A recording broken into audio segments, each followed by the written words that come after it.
നെറ്റ്ഫ്ലിക്സിൽ ഒരു അത്യപൂർവ നേട്ടം സ്വന്തമാക്കിയിരിക്കുകയാണ് ദുൽഖർ സൽമാൻ ചിത്രം ലക്കി ഭാസ്കർ. ബോക്സ് ഓഫീസിലെ 100 കോടി നേട്ടത്തിന് ശേഷം OTTയിലെത്തിയ ചിത്രം മികച്ച അഭിപ്രായമായിരുന്നു നേടിയത്.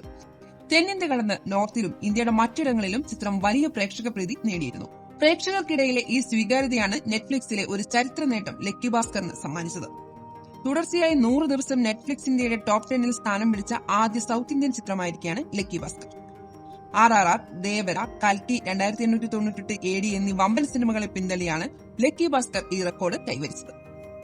പാൻ ഇന്ത്യൻ സിനിമ എന്ന ലേബലിലെത്തിയ ചിത്രങ്ങൾക്ക് പോലും സ്വന്തമാക്കാൻ കഴിയാതിരുന്ന സ്ഥാനമാണ് ദുൽഖറിന്റെ ഈ തെലുങ്ക് ചിത്രം പുഷ്പം പോലെ പിടിച്ചെടുത്തത്. ബോക്സ് ഓഫീസിലെ 100 കോടി പോലെ തന്നെ ഈ നേട്ടവും ആഘോഷമാക്കിയിരിക്കുകയാണ് ആരാധകർ. തിയേറ്ററുകളോളം പ്രാധാന്യം OTTക്കുമുള്ള ഇക്കാലത്ത് ഈ 100 ദിവസത്തെ നേട്ടത്തിനും വലിയ വിലയുണ്ടെന്നാണ് കമന്റുകൾ. ഇത്രയേറെ സിനിമകളും സീരീസുകളുമുള്ള ഒരു പ്ലാറ്റ്ഫോമിൽ ഇത്രയും ദിവസം ടോപ്പ് 10ൽ തുടരുക അത്ര എളുപ്പമല്ലെന്ന് ചൂണ്ടിക്കാണിക്കുന്നവരും ഏറെയാണ്. ഭാസ്കറായുള്ള ദുൽഖർ സൽമാന്റെ പ്രകടനത്തിനും വെങ്കി അഡ്ലൂരിയുടെ മേക്കിങ്ങിനുമാണ് OTT പ്രേക്ഷകരുടെ ഇടയിൽ ഏറ്റവും കൂടുതൽ കൈയടി ഉയരുന്നത്. ഒരു സാധാരണക്കാരന്റെ സാമ്പത്തിക ബുദ്ധിമുട്ടുകളും പ്രതിസന്ധികളും ഏറ്റവും സ്വാഭാവികമായി ദുൽഖർ സ്ക്രീനിലെത്തിക്കുന്നുവെന്നാണ് പ്രധാനമായും ഉയരുന്ന അഭിപ്രായം.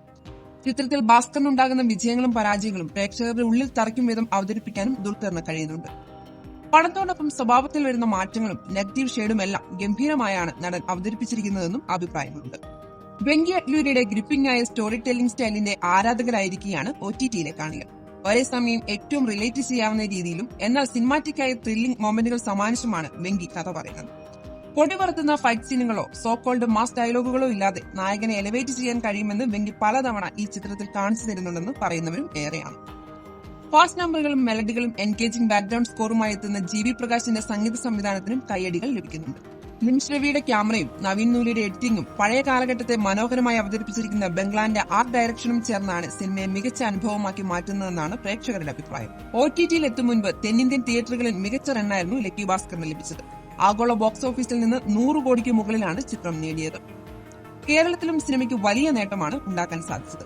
ആദ്യ ദിനം 2.05 കോടി കേരളത്തിൽ നിന്ന് നേടിയ ചിത്രത്തിന് തുടർന്നുള്ള ദിവസങ്ങളിൽ കളക്ഷനിൽ കുതിപ്പുണ്ടാക്കാനും സാധിച്ചു. 21.55 കോടിയാണ് ലക്കി ഭാസ്കറിന്റെ കേരളത്തിൽ നിന്നുള്ള ഫൈനൽ കളക്ഷൻ. മഹാനടി സീതാരാമം എന്നീ ചിത്രങ്ങൾക്ക് ശേഷമെത്തിയ ലക്കി ഭാസ്കറിലൂടെ തെലുങ്കിൽ ഹാട്രിക് ബ്ലോക്ക് ബസ്റ്ററായിരുന്നു ദുൽഖർ സ്വന്തമാക്കിയത്. നേരത്തെ കുറുപ്പ്, സീതാരാമം, കണ്ണും കണ്ണും കൊള്ളയെടുത്താൻ, ഹേ സിനാമിക തുടങ്ങിയ ചിത്രങ്ങൾക്കും OTTയിൽ വലിയ സ്വീകാര്യത ലഭിച്ചിരുന്നു. ഇപ്പോൾ നെറ്റ്ഫ്ലിക്സിൽ ചിത്രം നേടിയിരിക്കുന്ന ഈ ബൂം ദുൽഖറിന്റെ വരാനിരിക്കുന്ന റിലീസുകളെ പ്രത്യേകിച്ച് കാന്ത എന്ന ചിത്രത്തിന് ഏറെ ഗുണകരമാകുമെന്നാണ് കരുതപ്പെടുന്നത്. കിങ് ഓഫ് കൊത്തയ്ക്ക് ശേഷമുണ്ടായ ചെറിയ ഇടവേളയ്ക്ക് ശേഷം മലയാളത്തിലേക്ക് ദുൽഖർ തിരിച്ചെത്തുന്ന ഐ ആം ഗെയിം എന്ന ചിത്രത്തിന് OTTയിൽ വലിയ തുടക്കം നൽകാൻ ലക്കി ഭാസ്കർ കാരണമാകും.